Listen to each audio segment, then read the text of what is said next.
قناة أخبارك ترحب بكم ونتمنى عمل اشتراك في القناة ليصلكم دائما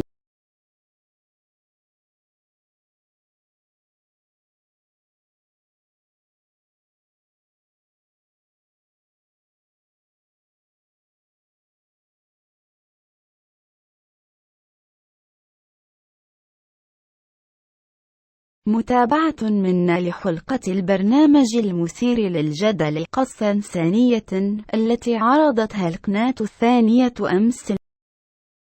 رج عدد من رواد مواقع التواصل الاجتماعي فيسبوك أن إدارة الإنتاج قامت بتسديد مبالغ مالية لعدد من الوجوه المستجوبة والتي ظهرت في البرنامج.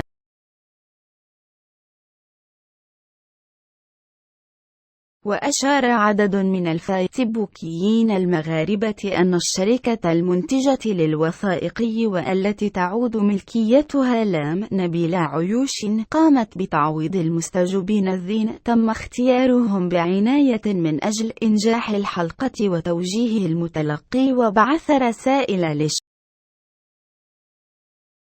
حول ضرورة إقامة العلاقات الجنسية قبل الزواج.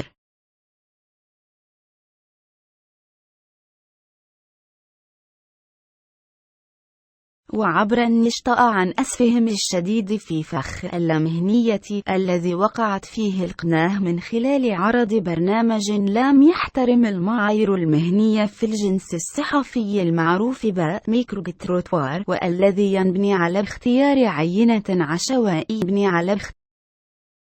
انتقائية حسب الاختيار وليس عبر الدفع المسبق قصد إنجاز عمل صحفي متكامل حسب تعبير